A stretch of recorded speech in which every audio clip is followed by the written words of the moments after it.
ছোটবেলা থেকেই আমি লাফালাফিতে অনেক বেশি উস্তাদি এবং ভালো ছিলাম। তবে বাচ্চা হয়ে যাওয়ার পর থেকে এখন দেখতে চিকন হইলেও শরীরটা একটু ভারাই গেছে। এখন আর পারি না আগের মতো লাফালাফি করতে। প্রতি বছর বার্ষিক ক্রীড়া প্রতিযোগিতা অনুষ্ঠানে দৌড় এবং দীর্ঘলাফ উচ্চলাফে এইগুলাতে আমি একদম প্রথম স্থানে থাকতাম সবসময়। স্কুলের বাইরেও জেলা ভিত্তিক এবং উপজেলা ভিত্তিক যে অনুষ্ঠানগুলো হইতো ওইখানেও আমাকে উচ্চলাফ দীর্ঘলাফ বা দৌড় প্রতিযোগিতায় সবসময় স্কুল থেকে সিলেক্ট করা হইতো। আমি খুব ছোট্টবেলা থেকে এরকম শুকনা শাকনি চিকুনি ছিলাম, কখনো মোটাই হয়ে দেখলাম না। মোটা হওয়া এক প্রকার আমার স্বপ্ন বলতে পারে। অনেকে প্রশ্ন করে আপু আপনি এত চিকুন কেন, বাট আমি নিজেই জানি না। আমি যদি জানতাম মোটা হওয়ার উপায় তাহলে একবার হলেও ট্রাই করতাম, দেখতাম আমাকে দেখতে কেমন লাগে। আর এখানে আমলকি গাছ দেখে আমার বরের শখ হয়েছে, তাই আমি নিজে তাকে পাইরে দিতেছি। ওই যে প্রথমেই বললাম লাভ টাপ এগুলাতে আমি অনেক বেশি এক্সপার্ট ছিলাম। আর এই যে দেখেন ফাইনালি কিন্তু আমলকি আমি পেরে খাওয়াইছি আমার জামাইকে। এখানে একটা আমলকি ছিল, আমি সেই একটাই তাকে পেরে দিচ্ছি। আমরা তিনজন মিলে আমার বাবার বাড়ি গ্রামের রাস্তায় একটু হাঁটাহাঁটি করতেছিলাম। এখানে কিছু রিলস করতেছিলাম। পিছনের মহিলাটা আমার দিকে একটু অবাক দৃষ্টিতেই তাকাইছিল।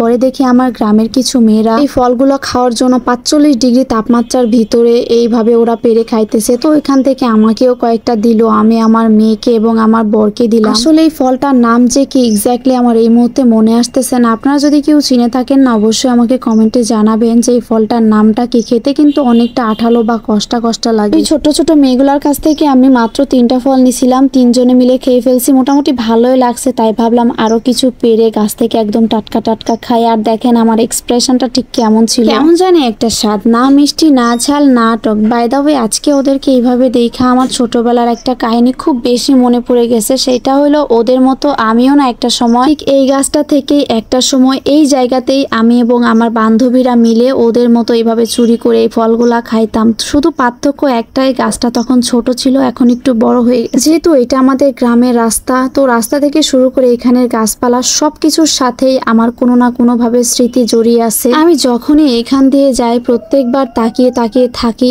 আর আমার সেই পুরাতন স্মৃতিগুলা কেন যেন মনের কোণে অজান্তে উকি দেয়। মনে পড়লেই হাসি পায়, কারণ অনেক বেশি দুষ্টু ছিলাম, দুষ্টামি করে বেড়াইতাম, সারাদিন উড়ে বেড়াইতাম, ঘুরে বেড়াইতাম, যখন যা ইচ্ছা তখন তাই করতাম। আর শুধুমাত্র এই কারণে আমার আম্মুর হাতে আমি অনেকবার মার খাইছি, অনেক বেশি বকা দিছে। কিন্তু তখন আর কে শোনে কার কথা, ওইসব কথা এক কান্দে শুনতাম আর এক কান্দে বের হয়ে চলে যাইতাম আবার বন্ধুদের সাথে খেলাধুলা করতে। আর একদম শেষে চলে আসলাম শ্বশুর বাড়ি। আর এটা শ্বশুর বাড়ির ছাদ ঢালাই করতেছিল। আগে বিল্ডিংটা অর্ধেক সম্পূর্ণ ছিল, এখন বাকিটাও সম্পূর্ণ করে দিতেছে। ছাদ একদম পুরাটাই ঢালাই দিয়ে দিতেছে। আমরা মধ্যবিত্ত, আমাদের স্বপ্ন সবসময় আমরা দেখি, কিন্তু সেগুলা টাকার অভাবে পূরণ করতে পারি না। যার উদাহরণ এই বিল্ডিংটাই ধরতে পারেন। টাকার জন্য অর্ধেক কাজ করে বাকিটা থেমেছিল। একটু একটু করে টাকা জমিয়ে আজ অনেকগুলা বছর পর ফাইনালি আমার শ্বশুর শাশুড়ির সেই স্বপ্নের বিল্ডিং এর ছাদ ঢালাইটা কমপ্লিট হয়েই গেল আলহামদুলিল্লাহ।